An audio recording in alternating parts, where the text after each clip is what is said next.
Hello again.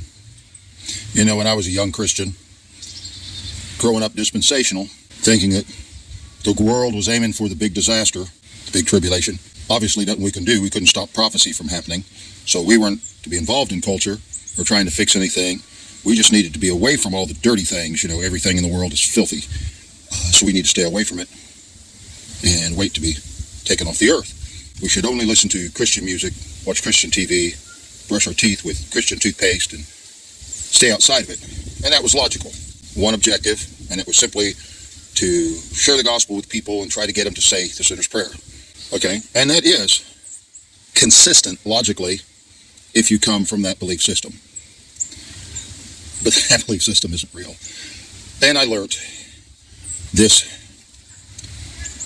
separating, secluding ourselves off like we're retreating to the Christian monastery or the Christian ghetto, such as in World War II when all those people were packed into those handful of buildings in Warsaw, hiding from the Nazis. There's only one end for such a thing, and since the rapture is not going to happen in our lifetime, we're not going to get rescued out of it.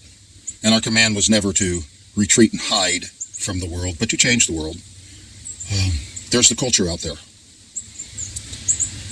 And our job is to transform it into a Christian culture. That's what Jesus said. Go make disciples of all cultures. That's our job. It seems hard, seems impossible. It doesn't matter. It's what we're commanded to do. So that's what we do. But this retreat to the Christian ghetto theology that I had, some people don't have that foundation for going to that extreme. They don't necessarily believe strongly the rapture is about to happen and things like that, but they still have the sensibilities of that where their engagement in the world is concerned. They want to have their Christian happy world over here, separate from the real world. But things don't change in the real world. It doesn't become a Christian culture when you're not in it. A Christian has to be active in the culture to have an influence on it. He can't stand outside yelling at it, thinking he's a prophet, and it change. It is not preaching your words at them that's going to make the difference. It's the words coming from the life you live in that culture that is going to make a difference. A Christian has to be active in a culture to actually influence it.